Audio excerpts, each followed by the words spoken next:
গল্পের নাম নীল ধ্রুবতারা। কলমে সানজিদা খানম স্বর্ণা। গল্পের দ্বিতীয় পর্ব। সিস্ট হচ্ছে পানির ছোট ছোট ফুটকা। সেগুলো বাচ্চা হবার পথ বন্ধ করে রাখে। মাঝে মাঝে এসব বড় হয়ে ফেটে যায়। তখন মানুষ মারা অবধি যেতে পারে। আবার এই সিস্টের কারণেই মেয়েদের পিরিয়ড অনিয়মিত হয়। আর শায়লা ভাবি মনোযোগ দিয়ে আমার কথা শুনছিলেন, কিন্তু আমি আরো বিস্তারিত জানানোর আগেই আমার ফোনটা আবার কর্কশ শব্দে বেজে উঠল। যদিও বিস্তারিত সবই অজানা আমার, তবুও আরো বোধহয় বলতে যাচ্ছিলাম, বলা হলো না। শায়লা ভাবি চলে গেলেন। আমি অনিচ্ছায় স্বামীর কল রিসিভ করলাম। রিসিভ করতেই ভদ্রলোকের চিন্তিত স্বর ভেসে এলো প্রশ্নের ঝুড়ি নিয়ে। নবনী, কি করছো তুমি? ঠিক আছো? সেই কখন থেকে কল দিচ্ছি, ধরছো না কেন? ঘুমাচ্ছিলে নাকি? নাস্তা খেয়েছো? ওষুধ খেয়েছো? তোমার জ্বর এসেছে নাকি আবার? স্ত্রীকে নিয়ে একটা মানুষ কতটা চিন্তাশীল হলে এত ব্যাকুল হতে পারে? ভদ্রলোকের প্রশ্নবাণে জর্জরিত হয়ে চোখ পিটপিট করলাম কেবল। ভদ্রলোক আবারও অস্থির হলেন। এই নবনী, আর ইউ ওকে? কথা বলছো না কেন? আমি মক্রিয়মান কণ্ঠে বললাম, ঠিক আছি। মনে হলো ভদ্রলোক আমার গলার স্বর শুনে স্বস্তির নিঃশ্বাস ফেলল। আমি ঠিক আছি, এই কথাটায় স্বস্তিদায়ক কিছু কি আছে? তবে সে এমন করে নিশ্চিন্তের শ্বাস ত্যাগ করলেন কেন? সে উদ্বিগ্ন হয়ে বলল, কখন থেকে কল দিচ্ছি, ধরছিলে না কেন? খেয়াল করিনি। আজও নিশ্চয়ই ফোন সাইলেন্ট করে রেখেছ? একা একা বাসায় থাকো, ফোন সাইলেন্ট করে রাখার কি দরকার নবনী? তুমি কল না ধরলে আমার দুশ্চিন্তা হয়, জানো না? জানি, বলেই ছোট করে নিঃশ্বাস ফেললাম। আমি কল না ধরলে তার যে খুব দুশ্চিন্তা হয় তা আর জানবো না? মানুষটা যে আমাকে নিয়ে কতটা ভাবে তা তার গলার স্বর শুনেই টের পাই। তবুও ফোন সাইলেন্ট করে রাখার বদভ্যাস ত্যাগ করতে পারি না। তবে আজ তো ফোন সাইলেন্ট করে রাখিনি। আজ আমি ভাবনায় এতটাই বিভোর হয়ে মত্ত ছিলাম যে কখন সে কল করেছে টেরই পাইনি। সে গম্ভীর কণ্ঠে বলল, শোনো, আর কখনো ফোন সাইলেন্ট করে রাখবে না প্লিজ। অনুরোধ করছি তোমায়। আমি সত্যটা বললাম না। কোনরূপ প্রতিবাদবিহীন মেনে নিলাম তার কথা। ক্ষীণস্বরে বললাম, আচ্ছা, আর রাখবো না। আমি জানি তুমি আবার ফোন সাইলেন্ট করে রাখবে, আর আমাকে সারাদিন চিন্তায় অস্থির করবে। বলেই সে শব্দ করে একরাশ হতাশা মিশ্রিত শ্বাস ফেলল। বলল, এখন বলো কি করছো? কিছু করছি না। তোমার গলাটা এত ভারী শোনাচ্ছে কেন, ঘুমাচ্ছিলে? না। তাহলে? এমনি, কিছুই ভালো লাগছে না। ভীষণ মন খারাপ করছে আমার। কেন? ভালো লাগছে না কেন? আর মনই বা কেন খারাপ করছে? আমি এই প্রশ্নের জবাব দিলাম না। ভারী পল্লব আচ্ছাদিত চোখের কোণ বেয়ে নিঃশব্দে নামল নোনা পানির ধারা। না, শব্দ করে কাঁদা যাবে না। আমার সশব্দ কান্না শুনলে মানুষটা আরো চিন্তা করবে আমাকে নিয়ে। মাঝে মাঝে আমি আশ্চর্য হয়ে ভাবি, আমাকে নিয়ে এত চিন্তার কি আছে? আমি কি বাচ্চা মেয়ে? আমার সামান্যতম অসুবিধায় সে এত উদ্বেগ প্রকাশ কেন করে? এমনও নয় যে পরিস্থিতি সামান্য অনুকূল হলেই আমি কেঁদে কেটে বুক ভাসাই। তবে ওর কেন এত চিন্তা আমাকে নিয়ে? আমাকে নিশ্চুপ দেখে সে বলল, সকালে খেয়েছ? না। সে করুণ গলায় বলল, কেন খাওনি? খিদে পায়নি। নবনী, এখন সকাল 11টা বাজে। এখনো তোমার খিদে পায়নি? কাল রাতেও তো কিছু খাওনি তুমি। কেন এমন করছো? আমাকে কেন জ্বালাতন করছো? কি করেছি আমি? কিসের শাস্তি দিচ্ছ বলতো? আমি না খেয়ে তাকে কোনো উপায়ে জ্বালাতন করছি ভেবে পেলাম না। তাকে যে আমি একেবারেই জ্বালাতন করি না তা নয়, আমি তাকে খুব জ্বালাতন করি। যখন মাঝরাতে বাথরুমে যায় সে, আমি তখন বাথরুমের সুইচ বন্ধ করে এসে বিছানায় চুপচাপ শুয়ে থাকি। প্রথম প্রথম সে খুব আশ্চর্য হতো। এরপর বুঝতে পারল মাঝরাত হোক বা খুব গভীর ঘুমের সময় সে যখন আমার পাশ থেকে উঠে চলে যায় আমার ঘুম তখনই ছুটে যায়। এরপর থেকে সে নিজেও প্রায় সময় আমি বাথরুমে গেলে লাইট বন্ধ করে দেয়, আবার জ্বালায়। এ আমাদের এক মজার খেলা। ২৬ বছরের এক ভদ্রলোক পুরুষ এবং ২১ বছর বয়সী এক দুষ্টু নারীর এই রসায়নের কথা বহুদিন অবধি কেউ জানত না। কিন্তু এই গোপন খেলার কথা ফাঁস হয়ে গেল হঠাৎ। গতবার রোজার ঈদে শ্বশুরবাড়ি বেড়াতে গিয়েছি। সেখানে একটাই বাথরুম, গণহারে সেটা সকলে ব্যবহার করে। রাতে খাওয়া দাওয়ার পর ভদ্রলোক হঠাৎ বেরিয়ে গেল ঘর থেকে। বেরিয়ে যাবার কিছুক্ষণ পরে আমার মনে হলো উনি বোধহয় বাথরুমে গিয়েছেন। আমার বুদ্ধিমান মাথায় চমৎকার একটা আইডিয়া খেলে গেল। গতকাল মাঝরাতে তাকে ডেকে বললাম, এই আমি বাথরুমে যাব, একটু এসো না আমার সাথে। আমি ভীতু মেয়ে, অন্তত ভূত নামক এক বস্তুকে আমি ভয় পাই ভীষণ। সে জানে সে কথা, তাই সঙ্গে গিয়েছিল। তবে কিছুক্ষণ পরেই বাথরুমের লাইট বন্ধ করে দিয়েছিল নির্মমভাবে।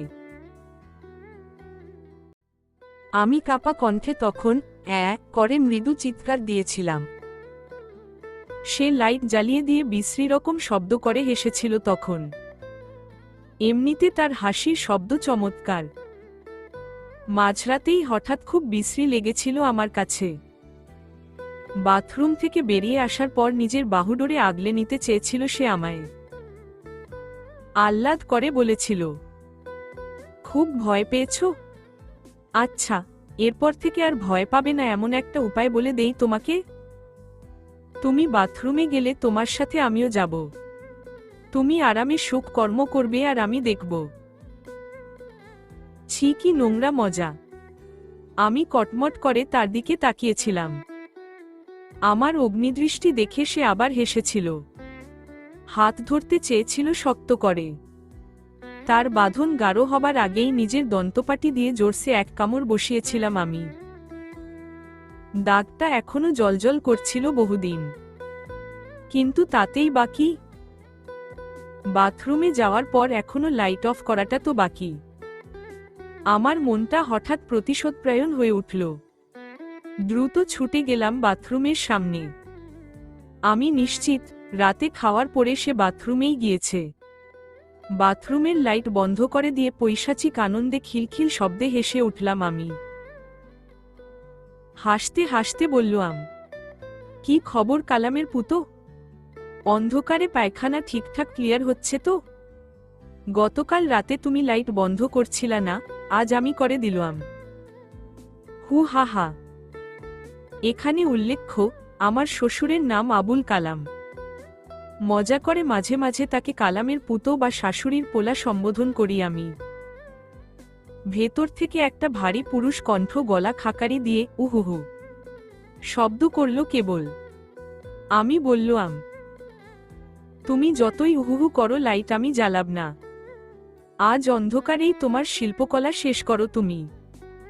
এরপর সুর ধরে বিড়বিড় করলাম, তুমি থাকো গো কালামের পুতো, অন্ধকারে বইয়া। আমি জ্বালাব না লাইট যতই, তুমি থাকো চাইয়া। অশ্রুতপূর্ব এই গান শুনে ভেতরের মানুষটা আরেকবার গলা খাকারি দিল। আমি পাত্তাও দিলাম না সেসব। দাঁড়িয়ে রইলাম গাঁট হয়ে। রিনরিনে চাপা হাসিতে মুখরিত হতে লাগলো রাতের বাতাস। বেশ অনেকক্ষণ পরে ভেতর থেকে একটা কণ্ঠ আমাকে বলল, মা, লাইট জ্বালাও। আমি বাসারের পুতো কালাম। কালামের পুতো ভেতরে নাই, ভেতরে তার বাপ আছে। ভেতরে আমার শ্বশুরের পুত্র নয়, দাদা শ্বশুরের পুত্র আছে জেনে লজ্জায় মাটির সাথে মিশে যেতে মন চাইল আমার। এ কি এক আকাম করে বসলাম? লজ্জায় লাইট না জ্বালিয়েই ফিরে এলাম ঘরে। ততক্ষণে শাশুড়ি এসে গিয়েছিলেন। ঘটনা জানাজানি হলে বাড়ি হাসিতে মুখরিত হল। শাশুড়ি মুখ ভার করে আমার ভদ্রলোক স্বামীকে বলল, তোর বউয়ের আর আক্কেল হবে না। ছি, কি লজ্জার কথা! শ্বশুর বাথরুমে গিয়েছে আর ছেলের বউ লাইট বন্ধ করে দিয়েছে, লোকে শুনলে কি বলবে? তুই বাথরুমে গেলেও তোর বউ এই কাজ করে? আমি কি করি কি না করি সেই ব্যাখ্যা শাশুড়ি মাকে সে দিল না। আমি কান পেতে শুনলাম, সে কেবল বলল, আরে সে কি জানতো আব্বু ভেতরে? হয়েছে মিস আন্ডারস্ট্যান্ডিং। এতে এত কাহিনীর কি আছে? কাহিনীর কিছু না থাকলেও সবাই বিস্তর ইতিহাস খুঁজে পেল সেই ঘটনায়। স্বামী ঘরে এসে হাসতে হাসতে আমায় বলল, তোমাকে কি এমনি এমনি গাধা বলি আমি? এখন তো মনে হচ্ছে এতকাল তোমাকে গাধা বলে বেচারা ওই গাধা জাতটাকে অপমান করেছি আমি। তুমি হচ্ছ উন্নত জাতের লেজবিহীন ছাগল। সেদিন নীরবে অপমান সহ্য করে নিয়েছিলাম আমি। তবে সময়ে অসময়ে সেটা ফেরতও দিয়েছিলাম সুনিপুণভাবে। তবুও এই টম অ্যান্ড জেরির সম্পর্ক কখনো মন্দ লাগেনি। মনে হতো এই খুনসুটিতে আমরা বেশ আছি। সেবার ওই ঘটনার পর আমি লজ্জায় শ্বশুর মশাইয়ের সামনে গেলাম না আর। শুধু ফিরে আসার সময় মাথা নত করে বলেছিলাম, আব্বু যাই, আমাদের জন্য দোয়া করবেন। আসসালামু আলাইকুম। শ্বশুর মশাই সিক্ত কণ্ঠে বলেছিলেন, আচ্ছা, সাবধানে যেও। এসেছিলাম সাবধানেই। সংসারও করছিলাম ভীষণ গুছিয়ে। সে সংসার জীবনে নিত্যদিনের সঙ্গী হয়েছিল এইসব হেয়ালি, দুষ্টুমি, ছেলেমানুষি কাণ্ড, মিষ্টি সব প্রেমের ঝগড়া। দিনকাল কাটছিল খুব চমৎকার। স্বামীকে জ্বালিয়ে যে শান্তি আমি পেতাম তা শান্তিনিকেতনেও খুঁজে পাওয়া যাবে না। তবে এই মুহূর্তে দাঁড়িয়ে তাকে জ্বালাতন করার মতো মানসিক অবস্থা আমার নেই। ভঙ্গুর এই মন নিয়ে উচ্ছ্বলিত আবেগে কাউকে বিরক্ত বা জ্বালাতন করা যায় না। তাই অসহায়ের মতো বললাম, সরি। সরি? সরি কিসের জন্য? তোমাকে খুব জ্বালাচ্ছি যে। তুমি তো খুব বিরক্ত হচ্ছ, তার জন্য সরি। সে হতাশ কণ্ঠে বলল, আমি সরি চেয়েছি তোমার কাছে? না, চাওনি। তবে কেন সরি বলছো? এমনি। মনে হলো সরি শুনলে তুমি খুশি হবে। আমার নিষ্প্রভ গলার স্বর শুনে সে কিছুক্ষণ চুপ করে রইল। এরপর খুব ধীরে সময় নিয়ে বলল, নবনী, একটা সত্যি কথা বলবে? কি কথা? আমার সাথে তুমি এমন করে কথা বলছো কেন? কি করেছি আমি? আমি ভারী বিস্মিত হলাম। তার সাথে আমি কোনো খারাপ ব্যবহার করিনি, রাগারাগি করিনি, কড়া কঠিন স্বরেও ঝগড়াঝাটিও বাধাইনি। তবুও সে কেন এমন করে বলছে? ফোনটা শক্ত করে কানে চেপে ধরে অসহায়ের মতো জানতে চাইলাম, তোমার সাথে কেমন করে কথা বলছি আমি? এমন পর করে যেন আমি তোমার খুব অচেনা কেউ। লোকটার ছেলেমানুষি দেখে আমার ভীষণ হাসি পেল। কিন্তু বিষণ্ণ মনের তাড়নায় ওই হাসিটা ঠোঁটের কোণে চড়াও হলো না। মানুষটা আমাকে ভালোবাসে, তাই তো আমার একটু নির্লিপ্ততা তাকে বড্ড যাতনা দেয়। কিন্তু আমিই বা কি করব? জোরপূর্বক আগের নবনীকে ফিরিয়ে আনা আদৌ কি সম্ভব? চাইলেই কি মনের হতাশা দূর করে মানুষ খুব স্বাভাবিক জীবনযাপন করতে পারে? কেউ কেউ হয়তো পারে, অধিকাংশ মানুষই পারে না। যারা পারে তারা খুব দক্ষ অভিনয়শিল্পী। জীবনের প্রতিটি বাঁকে তারা কেবল সুখী থাকার অভিনয়, হাসি হাসি মুখ করে রাখার অভিনয় করে নিপুণভাবে। আমি তো দক্ষ অভিনেত্রী নই। সুতরাং মনের খেদ বাহ্যিক আচরণে প্রকাশ পাওয়া খুব স্বাভাবিক। তাই বর্তমানে জীবনের এই সংকটপূর্ণ মুহূর্তে বিষণ্ণতার চাদরে আমার কণ্ঠ জড়িয়ে থাকবে, এটাই অবধারিত নিয়ম। নিয়ম মেনেই আমি শুধালাম, তোমাকে পর ভাবার মতো কাজ আমি কখনোই করতে পারবো না মাহতাব। তুমি সেটা জানো, তবুও কেন অযথা কথা বাড়াচ্ছ? মাহতাব দীর্ঘ সময় চুপ করে রইল। আমিও কানে ফোন চেপে ধরে শুনে গেলাম তার নিঃশ্বাসের শব্দ। আমার বুকে ধাক্কা দিতে লাগলো তার প্রতিবারের শ্বাসপ্রশ্বাসের আনাগোনা। একটা সময় পর আমার মনে হলো মাহতাবের বোধহয় খুব শ্বাসকষ্ট হচ্ছে, অক্সিজেনের অভাব বোধ করছে ভীষণ। আমি ভীত হলাম, শুধালাম, কথা বলছো না কেন? কি বলবো বুঝতে পারছি না। চুপ করেই থাকবে? না। আসলো নবনী, আমার ভীষণ অস্বস্তি হচ্ছে, নিজেকে খুব অপরাধী মনে হচ্ছে। আমি অপার বিস্ময় নিয়ে প্রশ্ন করলাম, কেন? তোমার এত বেশি মন খারাপের সময় তোমাকে সান্ত্বনা দেবার ভাষা খুঁজে পাচ্ছি না। তোমার মনটা ভালো করতে পারছি না। এই ব্যর্থতার পুরো দায়টাই তো আমার। আমার এত খারাপ লাগছে কি বলবো তোমায়। অপরাধবোধের প্রগাঢ়তায় তার স্বর ভারী হয়ে এলো। আমি জানি আমার ভদ্রলোক এখন নিঃশব্দে কাঁদছে। মানুষটা যখন প্রচণ্ড অসহায় বোধ করে তখন সে খুব করে কাঁদে, একদম শব্দহীন কান্না। যেই কান্নায় ভারী হয় ঘরের গুমোট হাওয়া। মানুষটা ভরা মজলিসে কাঁদছে, কলিগরা কি ভাববে তাকে? আমি চিন্তিত হয়ে বললাম,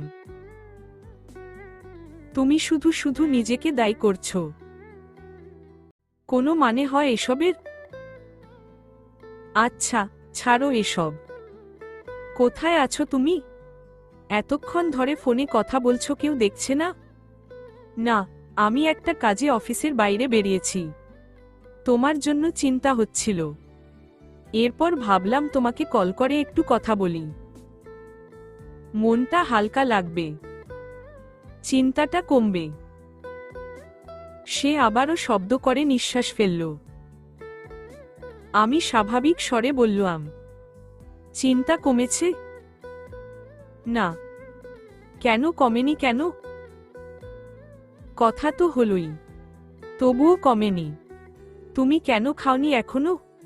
ফোন রাখার সাথে সাথে নাস্তা করবে, ওষুধ খাবে, আর হ্যাঁ, গোসল করে জামা কাপড় সব ডিটারজেন্ট দিয়ে ভিজিয়ে রাখবে। আমি রাতে এসে ধুয়ে দেব। আচ্ছা, গুড গার্ল। আচ্ছা, এখন তাহলে রাখি। হু। আমি মেনে নিলাম তার কথা। মানুষটা এত চমৎকার কেন যে, এত ভালো যে কেন আমাকে বাসে। সে কল কাটার আগে বলল, শোনো বউ, ভালোবাসি তোমায়। আমি শুনলাম। অন্য সময় হলে আমিও নিজের ভালোবাসার স্বীকৃতি দিতাম অবলীলায়। আজ নিজের ভালোবাসার উপর বিশ্বাস খুঁজে পেলাম না।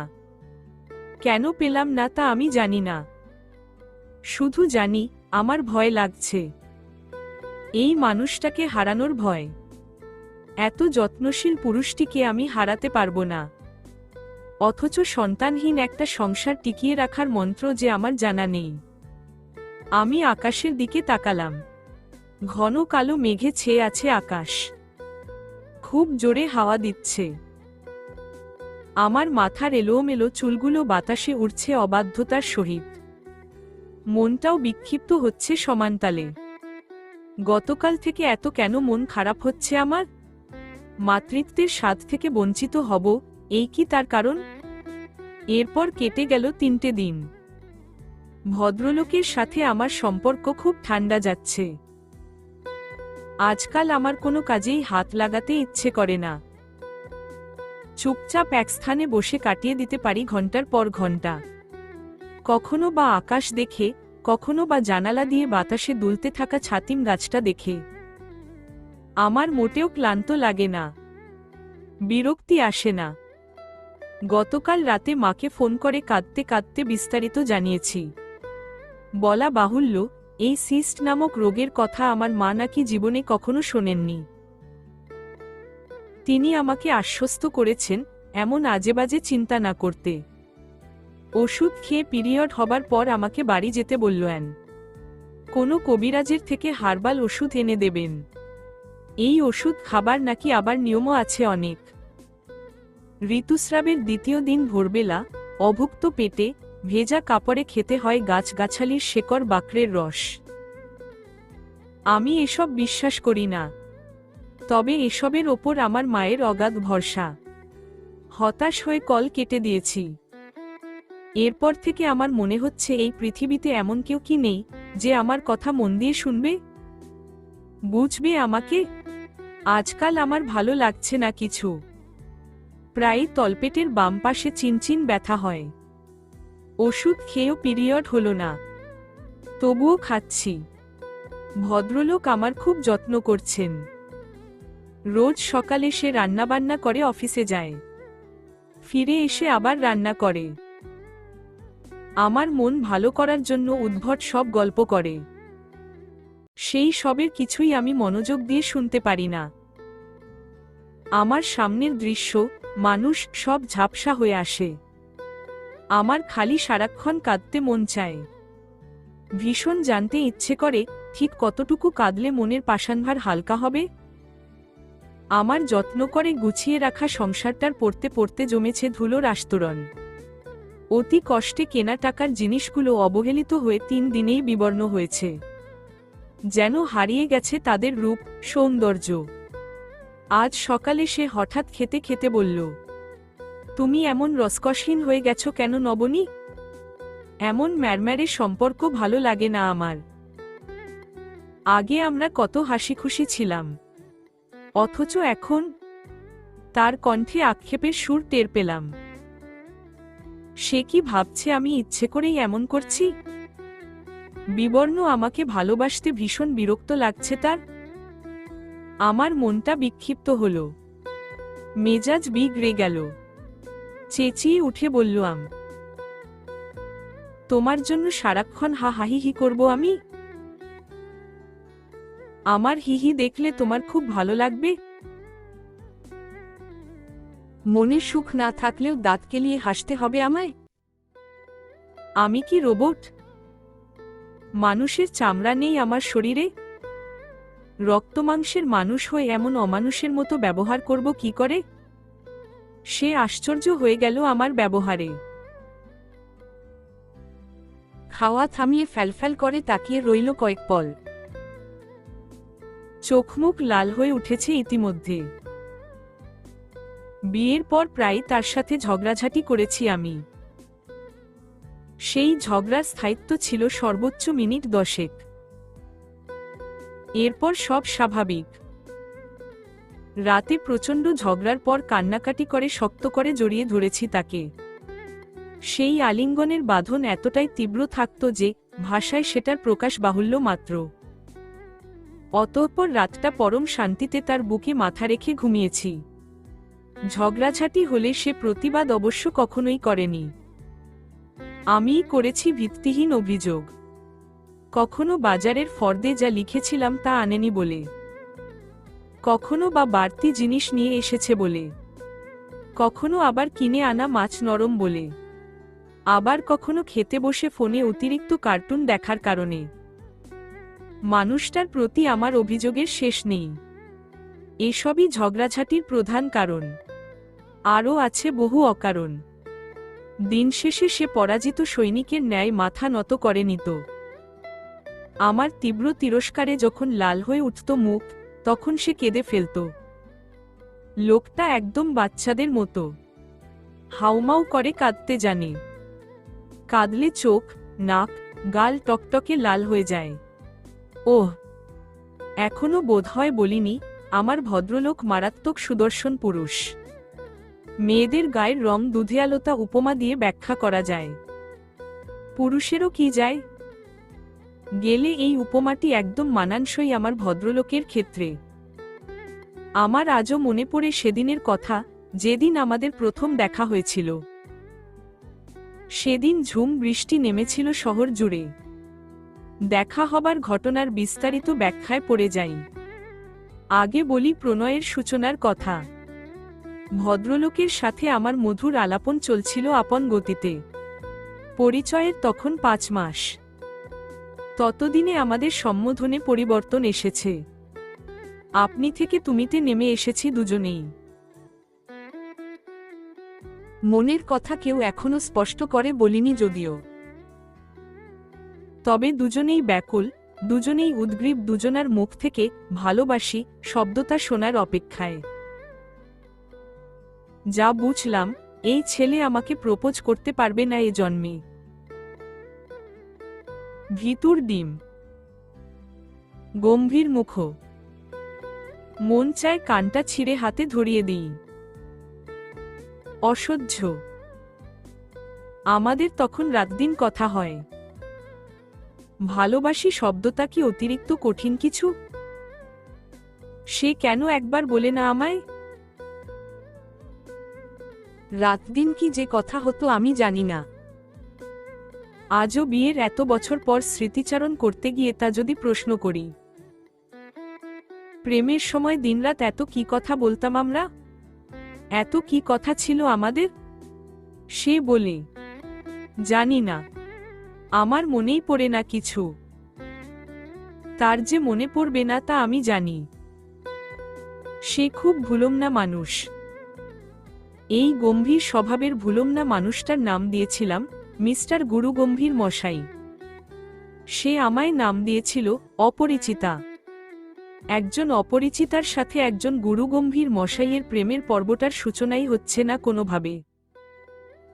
একবার সূচনা হয়ে গেলে চুটিয়ে প্রেম করা কোনো ব্যাপার না। সূচনাতেই সমস্যা যত। কিন্তু কি আর করা, সমস্যার একটা সমাধান বের তো করতেই হবে। একদিন কথা বলতে বলতে গভীর রাতে তাকে বললাম, আসো গানের কলি খেলি। সে ইনোসেন্ট ইমোজি দিয়ে বলল, সেটা আবার কেমন খেলা? আমি একটা গানের প্রথম লাইন বলবো, তুমি বলবে দ্বিতীয় লাইন। এভাবে খেলবো, বুঝেছ? সে আমার প্রস্তাব নাকচ করার উদ্দেশ্যে বলল, আমি বেশি গান জানি না। তার চেয়ে এসো আমরা লুডো খেলি। না, আমি লুডো খেলবো না। তাহলে ক্যারাম বোর্ড চলবে নাকি? না। বলেই আমি অফলাইন হলাম। লুডো খেলায় আমরা দুজনে শেয়ানে শেয়ানে টক্কা দিতে পারলেও ক্যারামে আমি তাকে কোনোভাবেই হারাতে পারি না। সে জিতে যায় বলেই ওই খেলায় তার খুব আগ্রহ। আমি বিষণ্ণ মনে বেরিয়ে এলাম। তখন নাম্বার চালাচালির পর্বও শেষ হয়েছে। সে সিমে টেক্সট দিল, আরে অফলাইনে গেলে কেন? আচ্ছা, এসো গানের কলি খেলব। আমি অনলাইনে গেলাম আবার। সে লিখল, অপরিচিতা, তুমি বন্ড অভিমানী। আমি হাসলাম। একটা ঠোঁট বাঁকানো রিয়েক্ট দিয়ে বললাম, শুধু আমি নই, মিস্টার গুরুগম্ভীর মশাই নিজেও মেয়েদের মতো অভিমানী পুরুষ। তার প্রমাণ আমি কয়েকবার পেয়েছি। আচ্ছা, এসব কথা বাদ, খেলা শুরু করো। আমি খেলা শুরু করলাম আমার খুব প্রিয় একটা গান দিয়ে। আজ মন চেয়েছে আমি হারিয়ে যাব, হারিয়ে যাব তোমার সাথে। এরপরের লাইন সে লিখল, সেই অঙ্গীকারের রাখি পরিয়ে দিতে কিছু সময় রেখো তোমার হাতে। আমি লাভ রিয়েক্ট দিলাম সেথায়। সে সঙ্গে সঙ্গেই অবশ্য লিখল, দূর, এভাবে গানের কলি খেলায় মজা আছে নাকি? তার চেয়ে তুমি গাইবে, আমি শুনব, সেটাতেই শান্তি। আমি কেন তোমাকে গান গেয়ে শোনাবো? শোনাবে না? না। কেন শোনাবে না? দূর, এত কথা রাখো তো, খেলায় ফোকাস করো। পরবর্তী গান লিখছি। সে একটা থামস আপ দিল। আমি আবার লিখলাম, একটা ছেলে মনে রাঙিনাতে ধীর পায়েতে এক্কা দোক্কা খেলে, বন পাহাড়ি ঝর্ণা খুঁজে, বৃষ্টি জলে একলা ভিজে। পরবর্তী চরণ সঙ্গে সঙ্গেই লিখল সে। আবার বলল, সেই ছেলেটা কে জানতে পারি? না, পারো না। কেন পারি না? কারণ আমি চাই না আমার মনে লুকায়িত মানুষটা সম্পর্কে সবাই সবকিছু জেনে যাক। সবাই জানবে না তো, শুধু আমি জানব। তোমাকেও জানাতে চাই না আমি। আর প্লিজ, তুমি বারবার ফোকাস থেকে সরে যাচ্ছ। এই খেলাটা মন দিয়ে খেলো প্লিজ। তোমাকে একটা চমৎকার জিনিস দেখাবো তাহলে। কে জানে চমৎকার জিনিস দেখার লোভেই নাকি কেন সে পরপর অনেকগুলো গানের চরণ মিলিয়ে দ্বিতীয় লাইন লিখে গেল। আমাদের এই গানের কলি চলল বহুক্ষণ। একটা সময় আমি লিখলাম, আমার সোনার বাংলা। সে দ্বিতীয় চরণ লিখল, আমি তোমায় ভালোবাসি। আমার ঠোঁট ভরে হাসি ফুটে উঠল। পৈশাচিক আনন্দে লাফিয়ে উঠলাম। কি আছে এই 3 শব্দের সংযোগে তৈরি এ বাক্যে? কেন আমার বুকটা অমন করে ধুকপুক করে? ধুরু ধুরু বুক নিয়ে লিখে ফেললাম কঠিন কথা। কিন্তু আমি তো তোমাকে ভালোবাসি না। সে বোধহয় থতমত খেল প্রথমটায়। সঙ্গে সঙ্গে আনসেন্ট করে দিল বাক্যটা। আমার মনটা খারাপ হয়ে গেল হঠাৎ। এটা কি এমন কোহিনূর হিরে? ভালোবাসার একটা স্বীকারোক্তিমূলক বাক্য মাত্র। এটাকে এমন করে মুছে ফেলতে হবে কেন? তবে কি আমি ধরেই নেব সে আমাকে ভালোবাসে না? এজন্যই নিজের সবটুকু ভালোবাসা যক্ষের ধনের মতো আগলে রেখেছে আমার হস্তক্ষেপের ভয়। সে লিখল, আমি তো গানের দ্বিতীয় লাইন বলেছি। আমি জোর দিয়ে লিখলাম, না, তুমি আমাকে ভালোবাসো, এটাই বলেছ। আমি স্পষ্ট দেখেছি। গানের লাইন তো এটাই। তা বলে কোনো মেয়ের ইনবক্সে এসে এটা লিখবে তুমি? তুমিই যে বলল। আমি তো তোমাকে শুধুমাত্র এই লাইন লিখতে বলিনি। তোমার উচিত ছিল একসাথে এর পরের লাইন সহ লেখা। যেমন, আমার সোনার বাংলা, আমি তোমায় ভালোবাসি, চিরদিন তোমার আকাশ। সে একসাথে অনেকগুলো ইমোজি সেন্ড করলো আমায়। লোকটার কি মাথাটা খারাপ হয়ে গেল? এরপর লিখল, সত্যিই ভালোবাসো না? না। লিখেই আমি হাসতে লাগলাম প্রাণ খুলে। মানুষটা কি জানে আমি তাকে ঠিক কতটা ভালোবাসি? জানে না। সে এটাও জানে না তার সাথে অপার্থিব এক জগতে সুখী সংসার সাজিয়েছি আমি। সে সংসারে সুখ আর সুখ। সে একটা স্যাড রিয়েক্টের সাথে লিখল, আমার ভুল হয়েছে, please forgive me for ever. এত সহজে তো তোমাকে ক্ষমা করা যাবে না। তুমি একটা অপরিচিত মেয়েকে প্রেমের প্রস্তাব দিয়েছ। জানো এটা অন্যায়। সে আবারও স্যাড রিয়েক্ট দিল। সে আমার অপরিচিতা নিকনেম মুছে দিল। নতুন নাম দিল মাই লাইফ লাইন। আমি অবাক হয়ে লিখলাম, মানেটা কি? আমি তোমার লাইফ লাইন কেন হতে যাব? অপরিচিত মেয়েকে যেহেতু প্রেমের প্রস্তাব দেওয়া যায় না, তাই লাইফ লাইনকে দিচ্ছি। এখন কি প্রেমের প্রস্তাবটাকে ন্যায়ের তালিকায় ফেলা যায়? না, যায় না। তুমি এত বাজে ছেলে। আগে জানলে কখনো তোমার সাথে কথা বলতাম না। তুমি আমাকে প্রেমের প্রস্তাব দিচ্ছ? ছি। আমার কথার ধরন এসে বোধহয় খুব অবাক হল। সেই অনুভূতির জানান দিল আধুনিক যুগের আবিষ্কার রিয়েক্টের মাধ্যমে। বিস্ফোরিত চোখের একটা গোল মাথা। বিস্ময় দুচোখ ঠিকরে বেরিয়ে আসছে যেন। সে লিখল, কেন? ছি কেন? প্রেম তো ভালো জিনিস, এখানে তুচ্ছতাচ্ছিল্য করার কোনো বিষয় তো দেখছি না। তুমি না দেখলেও আমি দেখছি। তুমি দয়া করে আর এই বিষয় নিয়ে কথা বলো না। আচ্ছা, বলবো না। তুমি তাতে খুব খুশি হবে লাইফ লাইন।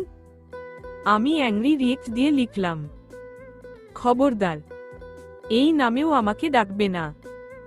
অসহ্য ডং। এর উত্তরে ও ঠিক কি বলেছিল মনে নেই। কিন্তু হ্যাঁ, প্রেমটা হয়েছিল আমাদের। এর অনেক পরে আমি জেনেছিলাম সে আমাকে আরো অনেক আগেই ভালোবেসে ফেলেছিল। শুধুমাত্র ভয় বলতে পারেনি। যদি আমি মানা করে দিতাম। তবে যখন মজার ছলে আমি তাকে দিয়ে ভালোবাসি বলিয়ে নিলাম, তখন সে আমার মনের খবর জেনে গেল। আর বলে দিল মনের লুকায়িত কথা, প্রকাশ করল নিজের মনের সমস্ত প্রেম। জানালা দিয়ে বাইরে দৃষ্টি রেখে স্মৃতিচারণ করতে করতে খেয়াল করলাম পরিচিত অবয়বটাকে দেখা যাচ্ছে। তাকে দেখেই খেয়াল হলো সন্ধ্যা হয়ে এসেছে। ভদ্রলোক ফিরছেন নিজের নীড়ে। দেখতে পেলাম তার হাতে দুটো পলিথিন ব্যাগ। আমি অপেক্ষা করতে লাগলাম ব্যাগে কি আছে জানার জন্য। সকালে ভদ্রলোকের সামান্য আবদারে যখন বাঁকা কটাক্ষে তীক্ষ্ণ মন্তব্য করেছিলাম, ভদ্রলোক তখন ব্যস্ত হাতে ভাতশুদ্ধ প্লেটে পানি ঢেলে দিয়েছিল। চুপচাপ চলে গিয়েছিল অফিসে। আমি শুধু নিষ্প্রভ দৃষ্টিতে চেয়ে থেকেছিলাম আধখাওয়া ভাতের প্লেটের দিকে। বলিনি কিছুই। এরপর স্বাভাবিক নিয়মে সারাটা দিন চলে গেল। এখন ভদ্রলোক ফিরছেন। ওনার চোখমুখ স্বাভাবিক। মনে হয় না সকালের ঘটনার আহত ভাবটা এখনো আছে। ভদ্রলোক ঘরে এসে পলিথিনের ব্যাগটা টেবিলের ওপর রেখে আমার দিকে তাকালেন। আমিও তাকালাম তার দিকে। চোখাচোখি হলো আমাদের। পরনের শার্ট খুলতে খুলতে বললেন, কি অবস্থা? এমন উজবুকের মতো চেহারা করে বসে আছো কেন? চুলের এই অবস্থা কেন? দেখে মনে হচ্ছে পাবনা থেকে পালিয়ে এসেছো। গোসল করনি? আমি কড়া চোখে তাকালাম। গোসল কিংবা চুল আঁচড়ানোর মতো জাগতিক কোনো কাজে আমার আজকাল আগ্রহ কাজ করে না। এমনকি খাওয়ার কাজেও আমার প্রচুর অবহেলা। আমার শুধু বসে থাকতে মন চায়। ভদ্রলোক ফ্যানের সুইচ দিয়ে এসে আমার পাশে বসলেন। বললেন, কথা বলছো না কেন? শরীর খারাপ? আমি এবারেও কিছু বললাম না। নিজেই বললেন, আসার সময় দেখলাম সাতটার চাচা সিনারা ভাজছে। তোমার জন্য নিয়ে এলাম। একটায় সিনারা আর আরেকটায় রাতের জন্য পরোটা আর আলু ভাজি নিয়ে এসেছি। আজকে আর রান্না করতে পারবো না। আমি তাকিয়ে রইলাম। রাতের জন্য আনা পরোটা কিংবা প্রিয় সিনারার কথা শুনেও আমার মন প্রফুল্ল হলো না। হাসি ফুটল না ঠোঁটের কোণে। আমি খুঁটিয়ে খুঁটিয়ে দেখতে লাগলাম আমার প্রিয় স্বামীকে। এই পৃথিবীতে তার চেয়ে প্রিয় আমার আর কি আছে? কে আছে? অথচ তাকে আজকাল সহ্যই হয় না। রাগ লাগে তার ওপর, এই যেমন এখন লাগছে। কারণ সে এসেই আমার এলোমেলো অবস্থা দেখে একটা মন বিষণ্ণ করে দেওয়ার মতো কথা বলেছে। আমাকে আজকাল তার উজবুকের মতো লাগে। এই চেহারাটা দেখেই তো বিয়ে করেছিল। তবে আজ এই মন্তব্য কেন? অফিসের সুন্দরী কলিগদের দেখে আমার আর ভালো লাগছে না। আর লাগবেই বা কি করে? তাকে তো সন্তান সুখ দিতে পারবো না আমি। তবে কেন ভালো লাগবে? কেন ভালোবাসবে? এসব কারণ উল্লেখ করেই তার সাথে সেই রাতে প্রচণ্ড ঝগড়া করলাম আমি।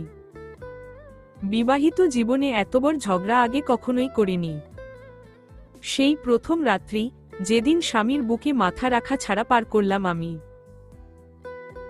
রাতভর কিছুক্ষণ পরপর আমাকে তার বুকে মাথা রাখার জন্য টেনেছিল সে। আমি বড় অবজ্ঞায় তাকে ফিরিয়ে দিয়েছি।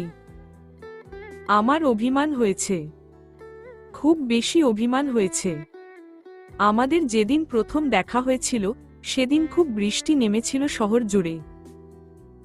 অদেখা প্রেমের 7 মাসের মাথায় আমাদের মন একে অপরকে দেখার জন্য ব্যাকুল হয়ে উঠল।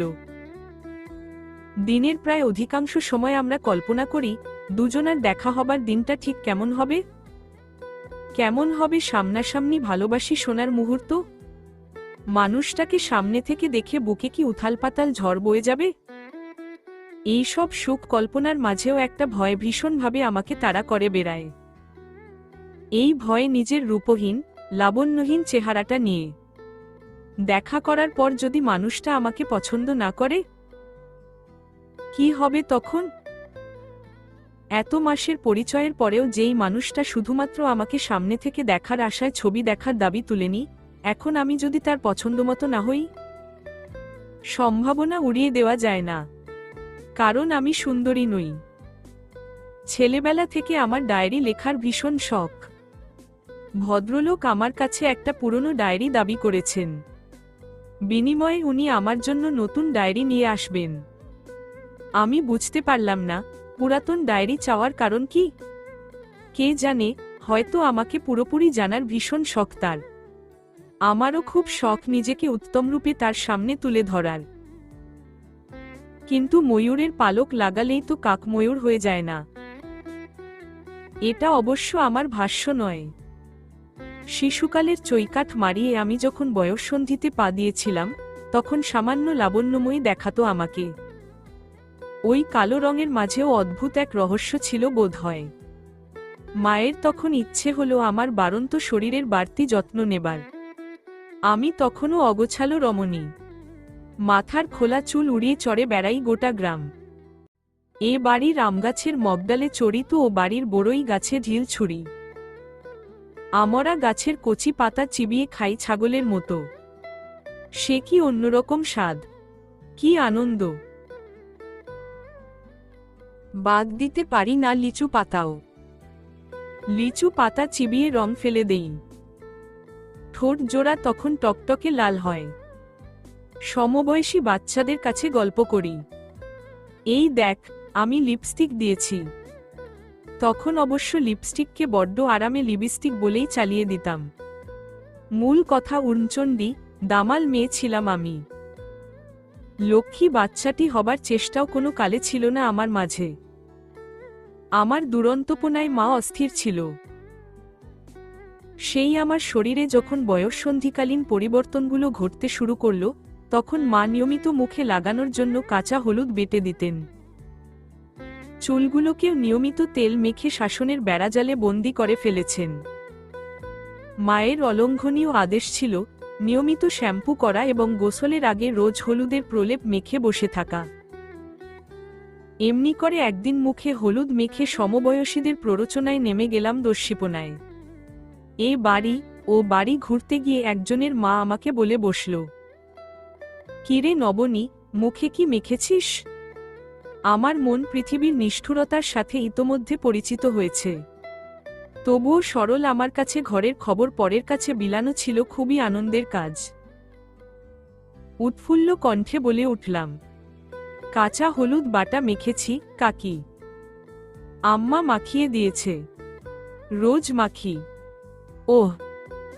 উনার বলার ভঙ্গিতে ব্যঙ্গাত্মক ভাবটা স্পষ্ট হল। এত চমৎকার করে ব্যঙ্গের হাসি হাসতে এ জীবনে কাউকে দেখেনি আমি। আমার ধারণা কুটিল হাসির প্রতিযোগিতায় এই মহিলা প্রথম হবেন। শুধু হাসতেই ক্ষান্ত হলেন না তিনি। ঠোঁট বাঁকিয়ে অদ্ভুত ভঙ্গিমায় বললেন, ময়ূরের পেখম লাগালেই তো আর কাক ময়ূর হয়ে যায় না। না, কোনো লুকোছাপা নয়। নয়, কণ্ঠের আওয়াজের তীব্রতা কম। আমার সামনে আমার চেহারা নিয়ে কটূক্তি করেছিলেন তিনি। ছোট্ট আমি অনেকদিন বুঝিনি উনার ব্যঞ্জনধর্মী উত্তর। যখন বুঝেছি তখন আমি সাদাকে সাদা, কালোকে কালো বলতে পারি নির্দ্বিধায়। কেউ আমাকে কালো বললেও মন খারাপ করি না হুট করে। তবুও গভীর রাতে কিংবা অসহ্য একাকিত্বের সময় নিজের গায়ের রং নিয়ে হীনন্যতায় ভুগি আমি। শুধু গায়ের রং নয়, গোটা আমাকে নিয়েই মনস্তাপের শেষ নেই আমার। যেই চেহারা নিয়ে আমি হীনন্যতায় ভুগি সেই চেহারাটা অন্য কেউ কেন পছন্দ করবে? কেউ কেউ প্রশ্ন করবেন, কালো মেয়েদের কি বিয়ে হয় না? হয়তো। তবে নিম্ন মধ্যবিত্তের ঘরের মেয়েদের ক্ষেত্রে ঝামেলা কিছু আছে বইকি। সেই ঝামেলা মেটানোর উত্তম অস্ত্র যৌতুক। মুখে অবশ্য যৌতুক শব্দটা উচ্চারিত হয় না। পাত্রপক্ষ মধুর গলায় বলে, ছেলের ভীষণ শখ শ্বশুরবাড়ি থেকে একটা মোটরসাইকেল উপহার দিবে। যৌতুক শব্দের নতুন প্রতিশব্দ হচ্ছে উপহার।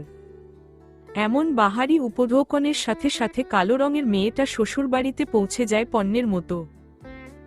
তবুও যায়, আমিও যাব।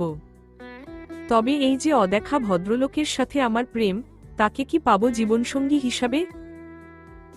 যাকে হৃদয় উজাড় করে ভালোবেসেছি আমি, তার বউ হবার সৌভাগ্য কি আমার আছে? জীবনের উপর আমার ভীষণ অভিযোগ। জীবনের প্রথম যেই মানুষটাকে নিজের সম্পূর্ণ আবেগ অনুভূতি নিয়ে ভালোবাসলাম, সেই মানুষটার সাথে দেখা হবার পর কি হবে সেই শঙ্কায় আমার ঘুম হয় না। এক জীবনে এত যন্ত্রণা আমি রাখব কোথায়? সৃষ্টিকর্তা কি পৃথিবীর সব যন্ত্রণা আমার ভাগ্যেই লিখেছেন? আতঙ্ক, ভয়, শঙ্কা নিয়েই আমার দ্বারে সেই দিন এলো যেদিন আগন্তুকের সাথে আমি দেখা করব। তার আগের রাত্রিটি নির্ঘুম কাটল আমার। কালো চোখজোড়ার নিচে পড়ল ডার্ক সার্কেল। এলোমেলো আমি নিজেকে যথাসম্ভব পরিপাটি করে খুব ভোরে একটা চিঠি লিখতে বসলাম। ছোটবেলা থেকেই সাহিত্যের প্রতি আজন্ম টান আমার।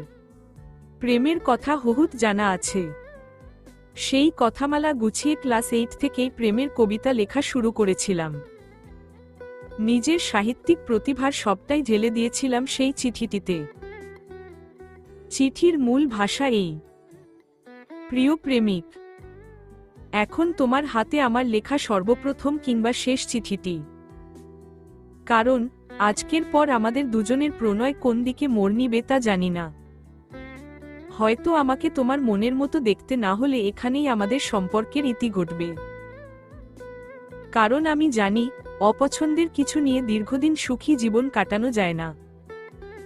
তবুও এই নির্মম সত্যটা ভাবতে গেলেই আমার দুচোখ জলে ভরে ওঠে। তোমাকে ভিন্ন নিজের আশেপাশে অন্য কাউকে কল্পনা করতে পারি না আমি। না পারি তোমার পাশে অন্য কোনো রমণীর ছায়াও সহ্য করতে। প্রেম বিয়োগের কথা ভাবতে গেলে একটা শানিত তলোয়ারের আঘাতে আমার হৃদয় ছিন্ন ভিন্ন হয়ে যায়। বুঝবে কি তুমি বেদনায় নীল হয়ে যাওয়া সেই রমণীর ব্যথা?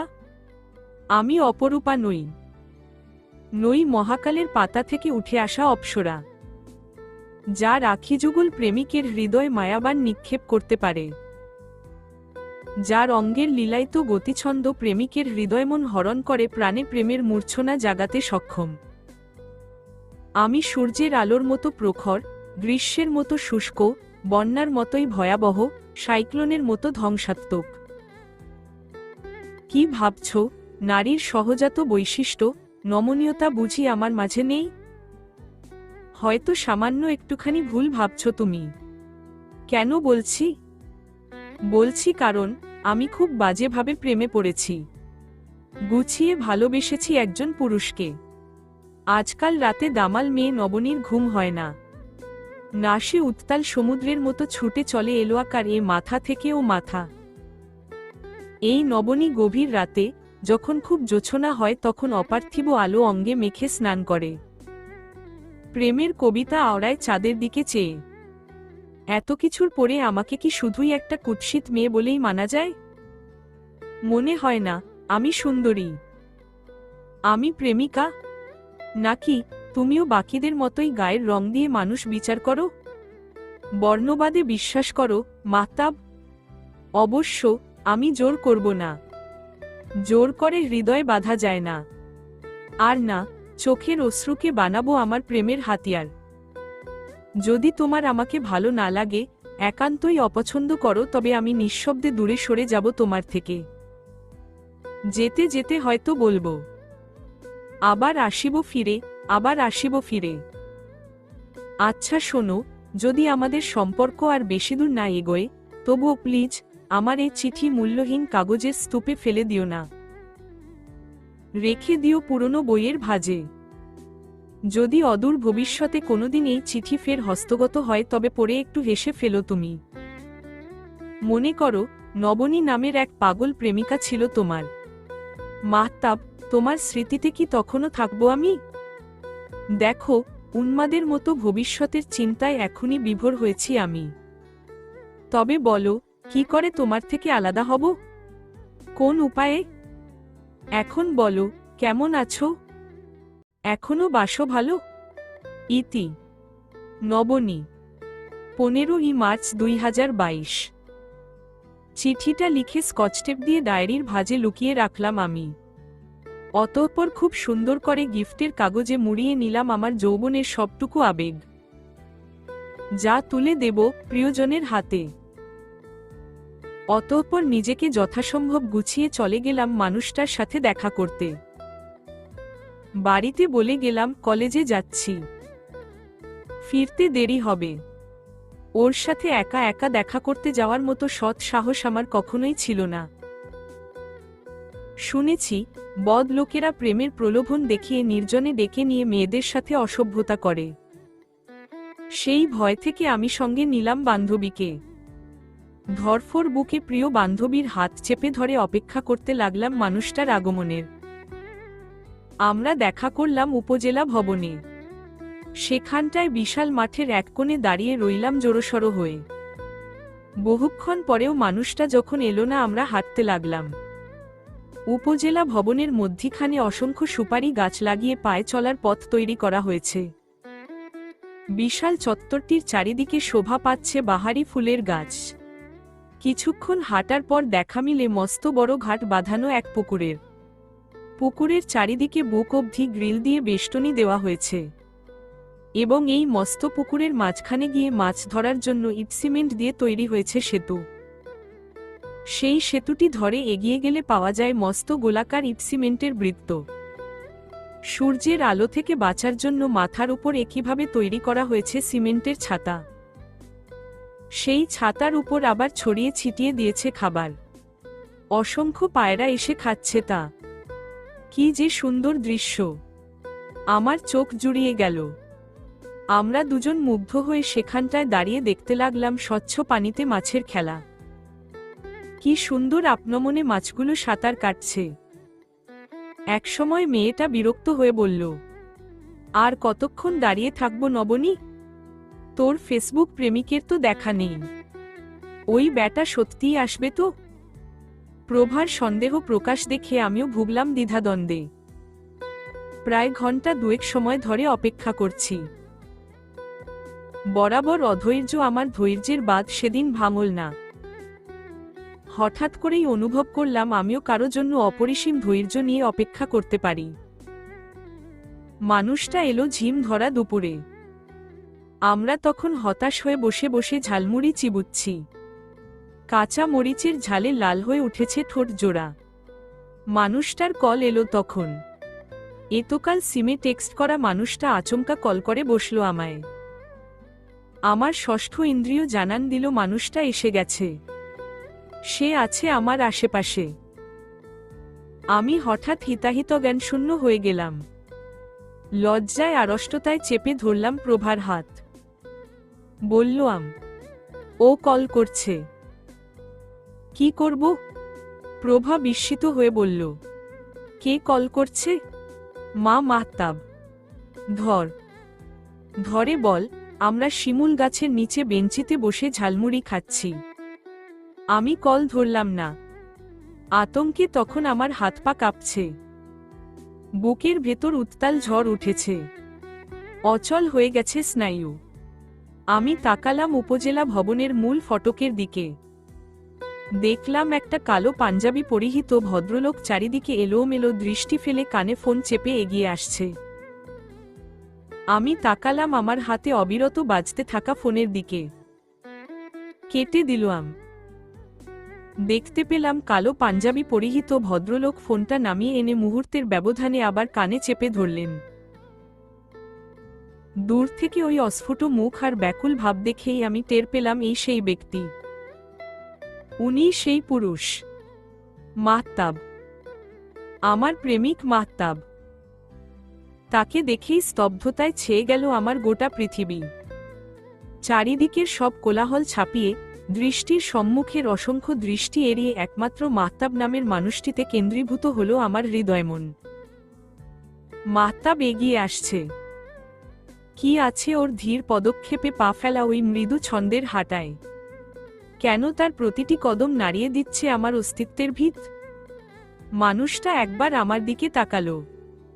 তীক্ষ্ণ দৃষ্টিতে তাকিয়ে কি বুঝল কে জানে? তবে সে এগিয়ে আসতে লাগলো এদিকেই। আমার মনটা বিক্ষিপ্ত হল।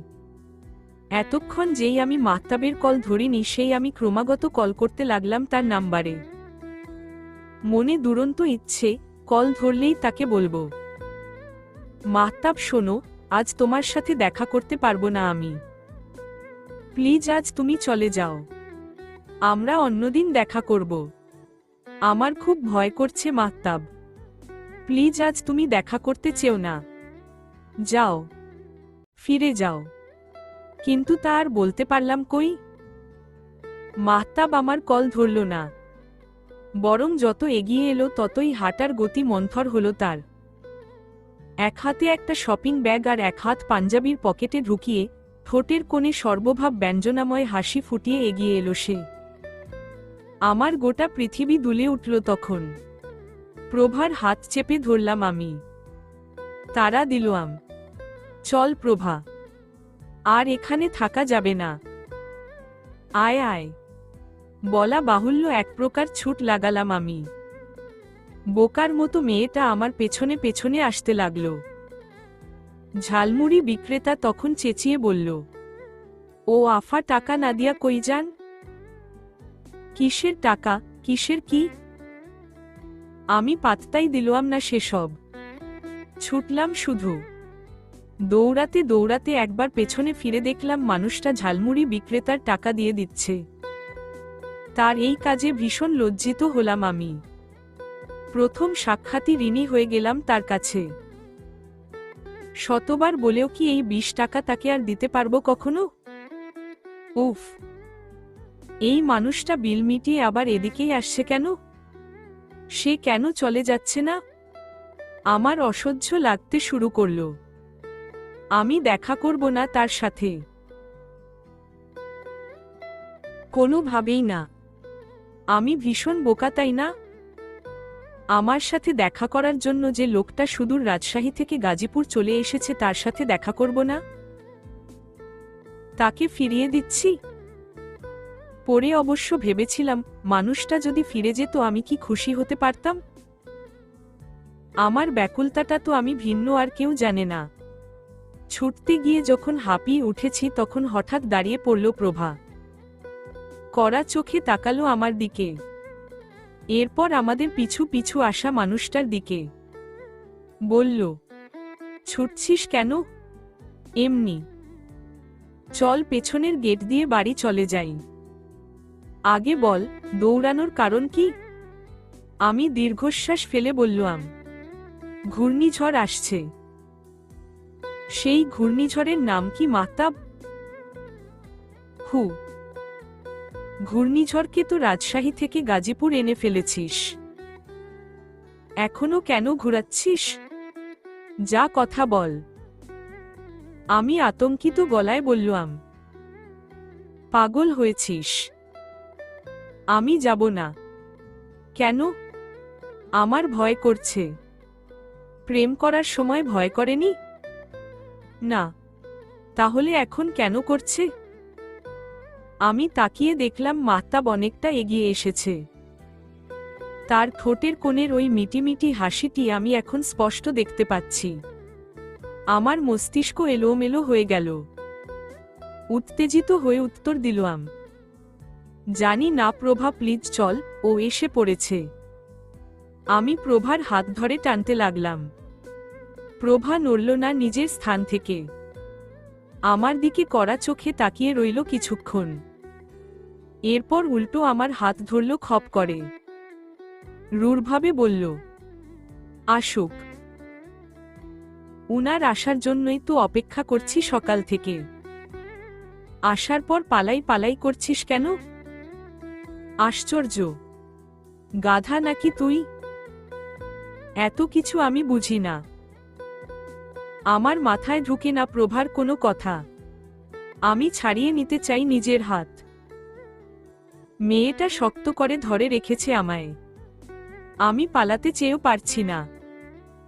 ছাড়ানোর আপ্রাণ চেষ্টা করতে থাকি। একসময় মানুষটা আমাদের পাশাপাশি এসে দাঁড়ালো। সালাম দিল, আসসালামু আলাইকুম। সালামের জবাব দিল প্রভা। আমি ততক্ষণে নিজের নখের আঁচড়ে ক্ষতবিক্ষত করেছি মেয়েটির হাত। মানুষটার সাথে প্রভার কুশলাদি বিনিময়ের পর্ব শেষ হবার পর প্রভা আমার হাত ছেড়ে দিল। কিন্তু এবার আর আমি ছাড়লাম না। খামচে ধরলাম তার বাহু। ছাড়াতে চেষ্টা করতেই শিল্পীর আঁচড়ের মতো আবার দাগ তার বাহুতে। সে দাঁত কিরমির করে ফিসফিস করে বলল, মেরে ফেলবি নাকি? এত চিমটি কাটতে মন চাইলে প্রেমিককে চিমটি কাট। আমাকে কেন? যা সর। সে জোরপূর্বক আমার হাত সরিয়ে দিল।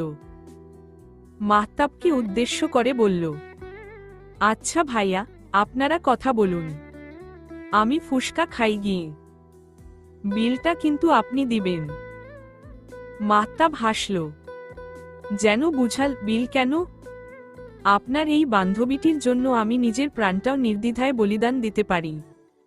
মাহতাবের থেকে সম্মতি পেয়ে প্রভা হাঁটা ধরল।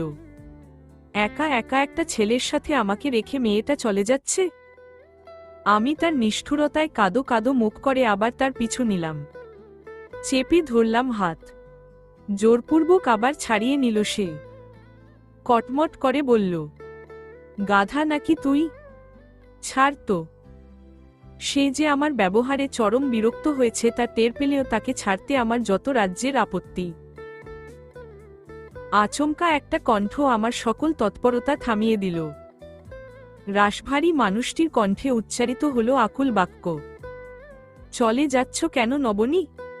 কথা বলবে না আমার সাথে? থেমে গেল আমার পা, থেমে গেল হাত। ছি ছি, যাকে দেখার জন্য আমার এত উচ্ছ্বাস, যার সাথে সাক্ষাতের আশায় আমার এত ব্যাকুলতা, তার সাথে কথা বলবো না? ছি, কি ভয়ানক ভুলটাই না করেছি। মরমে মরে যেতে মন চাইল আমার। আর ব্যস্ত হলাম না প্রভাকে আগলে রাখার চেষ্টায়। সে চলে গেল আপন কাজে। আমি দাঁড়িয়ে রইলাম পাথরের মূর্তির ন্যায়। আচমকা এই মানুষটির কণ্ঠ আমার সবটুকু চপলতা কেড়ে নিল। জমে গেলাম আমি। তাকালাম না অবধি তার দিকে। ইটের রাস্তার দিকে অপলক নয়নে চেয়ে রইলাম। এভাবে কত সময় ব্যয় হলো আমি জানি না। আমার সে খেয়াল নেই। তবে বুঝলাম মানুষটা আমাকে এই পুরোটা সময় মুগ্ধ চোখে খুঁটিয়ে খুঁটিয়ে দেখেছে। পুরুষের মুগ্ধ দৃষ্টির খোঁজ তার দিকে না তাকিয়েও পাওয়া যায়। এক সময় সে বলল, বুঝলে নবনী, মানুষ হয়ে বড্ড ভুল হয়ে গেল। আমি যদি প্রেয়সীর হেঁটে যাওয়া পথের বালুকণা কিংবা কংক্রিট হতাম তবে বোধহয় এমন করেই চেয়ে দেখত সে আমায়। মুগ্ধ হতো, প্রেমের কবিতা শোনাতো, তাই না? কি আশ্চর্য! আমি আবার সামান্য ইট বালুর উপর মুগ্ধ হলাম। কখন তাদের প্রেমের কবিতা শোনালাম? ফ্যালফ্যাল চোখে চাইলাম আমি তার মুখের দিকে। আশ্চর্য কাণ্ড, তার মুখের দিকে তাকালেও আমি তাকে দেখতে পেলাম না। তার মুখ, চোখ ছাপিয়ে আমার চোখ আটকে গেল দূরের ওই কৃষ্ণচূড়া গাছের ডালে। আমি তার দিকে শত চেষ্টা করেও তাকাতে পারছি না, কোনোভাবেই পারছি না। আসসালাতু খাইরুম মিনান নাওম। আজান শেষে মুয়াজ্জিনের কণ্ঠ থেকে ভেসে আসা এই শেষ ধ্বনিটুকুই কানে এলো আমার। ঘুম ভেঙে গেল তখন। এখন ভোর, খুব ভোরে। এখন আমার আর শুয়ে থাকতে ইচ্ছে করে না। প্রতিদিন একটা না একটা সমস্যা হচ্ছে। খুব যে উল্লেখযোগ্য কিছু তাও নয়। অকারণেই ভোরবেলাটা আমার অসহ্য কাটে। আমি ঘুম থেকে উঠে বসলাম। রাতের তীব্র তমসা কেটে গিয়ে ভোর হয়েছে। বিছানার একপাশে তাকিয়ে দেখলাম মাহতাব নেই। নিশ্চয়ই নামাজ পড়তে গিয়েছে। আমি অস্বীকার করতে পারি না মাহতাব খুব ভালো মানুষ। সে ধর্মভীরু দায়িত্বশীল স্বামী। তার মতো একজন ভালো মানুষকে নিয়ে কেন আমার এত সমস্যা? আমি কেন তৃপ্ত হতে পারি না? আমার মন কি অতিরিক্ত আশাবাদী? কিন্তু কী বা আশা করব আর? মাহতাব আশা করার আগেই আমাকে সবটা দিয়েছে। নিজেকে উজাড় করে ভালোবেসেছে। তবে কেন আমি এমন করছি? গতকাল রাতের ঝগড়ার জন্য আমার মন খারাপ হলো। না, আমি আর মাহতাবের সাথে ঝগড়া করব না। অশান্ত মনকে শান্ত করার জন্য ওযু করে নামাজ পড়লাম। মোনাজাতে খুব কাঁদলাম আমি। আমার মনে তখনও ওই ভ্রান্ত ধারণা গাঢ় হয়ে আছে, আমি কখনোই মা হতে পারব না। ধ্রুব সত্য হিসাবে এটাই মেনে নিয়েছি আমি। মাহতাব মসজিদ থেকে ফেরার আগেই আমি চা বসালাম। আজ অনেক দিন পরে মাহতাবের জন্য তার প্রিয় আদা দিয়ে লিকার চা বানালাম। পিরিচের একপাশে দিলাম দুটো নোনতা বিস্কুট। স্বাস্থ্য সচেতন স্বামী আমার নিজের রাজকীয় ভুঁড়ি নিয়ে বড্ড বিপাকে পড়েছেন বেশ। এমনিতে ভদ্রলোকের শরীরে মেদ নেই, কিন্তু বেশ কয়েক মাস ধরে পেটের দিকটা সামান্য উঁচু হয়ে উঠেছে। বোঝা যায় না, তবে আমি তাকে এই সমস্যাটা চোখে আঙুল দিয়ে দেখিয়ে দিই। তখন তার মন্তব্য থাকে, ভুঁড়ি হচ্ছে রাজা বাদশাহদের প্রতীক, সিক্স প্যাক থাকে প্রহরীদের, রাজা বাদশাহদের সিক্স প্যাক থাকে না, বোকা। আমি অবাক হয়ে তার যুক্তির বাহার দেখি, অতঃপর শরীর দুলিয়ে হেসে ফেলি। আমার হাসি দেখে সে গম্ভীর হয়, বলে, এমন করে হাসছো কেন? কেন, হাসলে কি সমস্যা? অনেক সমস্যা। আমি তো তাহলে আরো বেশি করে হাসব। বলেই আমি আরো খিলখিল করে হাসি। উনি চোখমুখ কঠিন করে বলেন, ইস, কি বিশ্রী হাসি তোমার, দেখলেই প্রেমে পড়ে যেতে ইচ্ছে করে। আমি সলজ্জ হেসে বলি, বহু আগেই তো পড়েছ। ভদ্রলোক আমার কাছাকাছি এগিয়ে এসে মুচকি হেসে বলেন, রোজ নতুন করে আবার প্রেমে পড়ছি। তাহলে বলতে হয় তোমার চরিত্রে সমস্যা দেখা দিয়েছে। এটা খুবই খারাপ লক্ষণ। বুঝলে? বুঝলাম। আমার দেওয়া অপবাদ মাথা পেতে নেন ভদ্রলোক। তার মহানুভবতায় মুগ্ধ না হয়ে পারা যায় না। মেনে নিয়ে আরও একটু কাছে এগিয়ে আসেন। চোখে চোখ রেখে গাঢ় স্বরে বলেন, নবনী, তুমি বড্ড জ্বালাও আমায়। বেশ করি। আমি তোমার একমাত্র স্বামী। আমাকে এভাবে জ্বালাতন করা কি ঠিক? আমার আর জবাব দেওয়ার পরিস্থিতি থাকে না। হাসি কেবল, অতঃপর গভীর চুম্বনের আবেশে বুজে আসে চোখ। মানুষটা আমাকে যত্ন করে টেনে নেয় কাছে।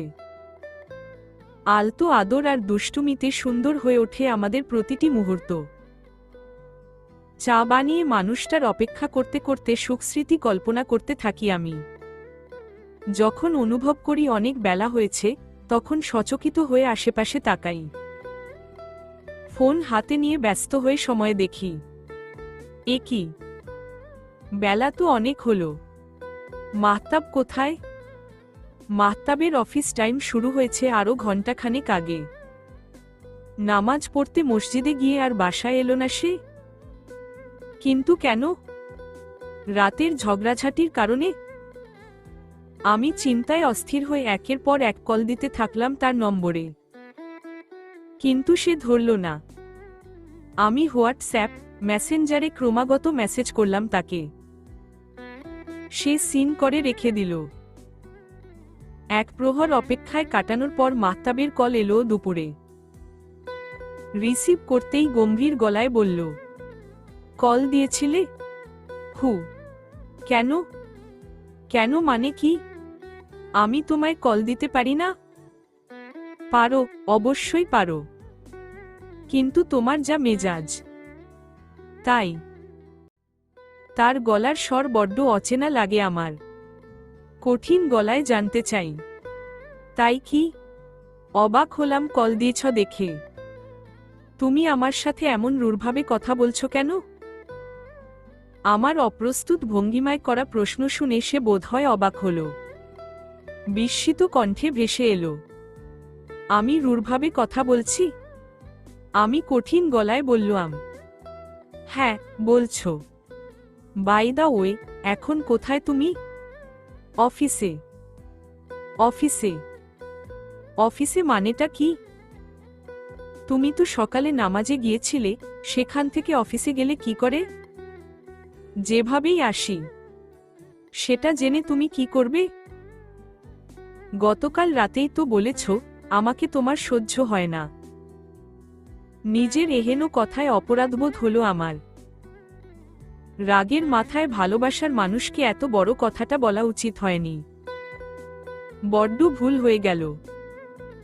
আমি তাকে সরি বলতে যাব, তখনই সে বলল, অসহ্য, আমিটা তোমার আশেপাশে না ঘেঁষার চেষ্টা করছি।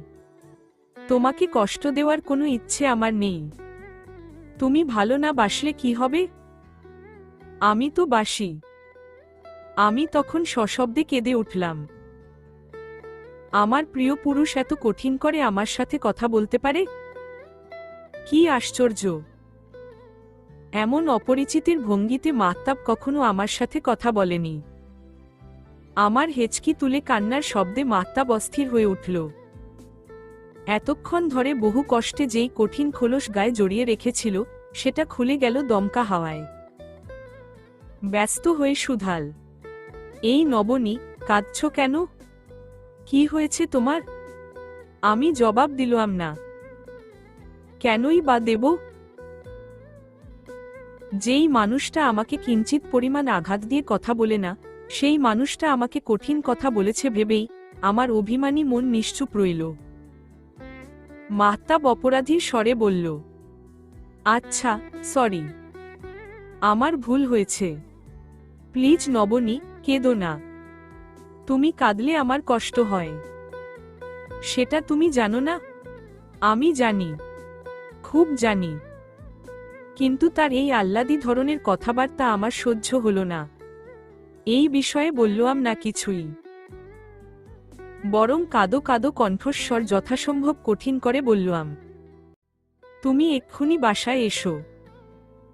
এক্ষুনি মানে এক্ষুনি। আচ্ছা, দেখছি। বলেই মাহতাব কল কেটে দিল। আমি অপেক্ষা করতে লাগলাম তার ফেরার। সারাদিন অপেক্ষার পরেও সে এলো না। সন্ধ্যার সময় বিষণ্ণ মনে বিছানায় শুয়ে রইলাম আমি। ঘরের লাইট বন্ধ। অন্ধকার ভীষণ ভালো লাগে আমার। মন চায় আজন্মকাল ধরে আধারের সাথে সম্পর্ক করে মুখ ফিরিয়ে নিই আলোর থেকে। আমার জীবনে এমনিতেও তো কোনো আলো নেই। এই নিদারুণ অন্ধকারে বসে একটা বিষয় খেয়াল করেছি, মা হতে পারবো না এই সংবাদটা শোনার পর থেকে যখন খুব একা থাকি, তখনই আমার গাঢ় মন খারাপ হয়। কোনো মানুষের সাথে থাকলে মন খারাপ কিছুটা কমে। তবে সেই মানুষটা আমার ঘরের ভদ্রলোক নয়। তাকে দেখলেই কেন যেন ঝগড়া করতে ইচ্ছে করে আমার।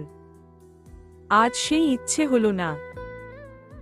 ভর সন্ধ্যায় অন্ধকারে শুয়ে থেকে আমার মনে হলো, আজ বহুদিন ভদ্রলোক আমাকে ভালোবাসেন না, আদর করেন না। আমি বহুদিন তার বুকে মাথা রেখে ঘুমাই না। মাত্র একদিনের দূরত্ব যেন সহস্র বছর মনে হলো আমার। ভদ্রলোক বাসায় ফিরলেন মাগরিবের পর। ঘরে এসে লাইট জ্বালালেন। আমার অন্ধকারে শয়ে আসা চোখজোড়া হঠাৎ আলোর ঝলক সহ্য করতে পারল না। তীব্র গতিতে চোখমুখ খিচে নিলাম আমি। ভদ্রলোক গায়ের শার্ট খুলতে খুলতে বললেন, সন্ধ্যাবেলায় ঘর অন্ধকার করে শুয়ে আছো কেন? শরীর খারাপ নাকি? আমি টের পেলাম ওর গলার স্বরে প্রচুর ক্লান্তি মিশে আছে। তাকিয়ে দেখলাম চোখমুখ উদ্ভ্রান্ত, চুল এলোমেলো, তাকানোর ভঙ্গি ক্লান্তিময়। ভদ্রলোক এগিয়ে এসে আমার কপালে হাত রাখলেন। আমি সেই হাত সরিয়ে দিয়ে উঠে বসলাম। আমার দৃষ্টিতে প্রশ্ন। সে কৈফিয়ত দেওয়ার ভঙ্গিতে বলল, বিশ্বাস করো, খুব চেষ্টা করেছিলাম চলে আসার। বসকে বারবার ছুটির কথা বলেছি, দেয়নি। আসলো আজ, প্রচুর কাজের চাপ ছিল। আমি করুণ চোখে তার দিকে তাকালাম। তার মুখটা শুকনা। ঘামে ভেজা দেহটা নিয়ে ইতোমধ্যে সে বিছানায় টানটান হয়ে শুয়ে পড়েছে। মাথার উপর ফুল স্পিডে ফ্যান ঘুরছে। সে সেদিকে তাকিয়ে থেকে বলল, কিছু রান্না করেছ নবনী? আসলো খুব খিদে পেয়েছে। একটু থেমে আমার দিকে তাকিয়ে আবার বলল, আসলো প্রচুর টায়ার্ড লাগছে। না হলে আমিই রান্না করতাম। আর যেহেতু আজ আমি সকালে না খেয়েই বেরিয়ে গেছি, ভাবলাম তুমি হয়তো রান্না করেছ। না করলেও সমস্যা নেই, আমি হোটেল থেকে নিয়ে আসব। আমি শীতল গলায় বললাম, তার প্রয়োজন নেই, আমি রান্না করেছি। মাহতাব চকচকে চোখে উঠে বসল, বলল, মেনু কি? আমি ভর্ৎসনা করে বললাম, গরিবের আবার মেনু? কে বলেছে আমরা গরিব? নিজেদের সুস্থ স্বাভাবিক হাত পা আছে, সেটা কাজে লাগিয়ে যা রোজগার করছি সেটাই আমাদের রিজিক। আলহামদুলিল্লাহ, সব সময় শুকরিয়া আদায় করবে, বুঝলে? আমি মাথা ঝাঁকালাম। সে হেসে আমার এলোমেলো খোলা চুল আরো এলোমেলো করে দিল। অতঃপর আমার কাঁধে মাথা রেখে বলল, এবার বলো কি রান্না করেছ?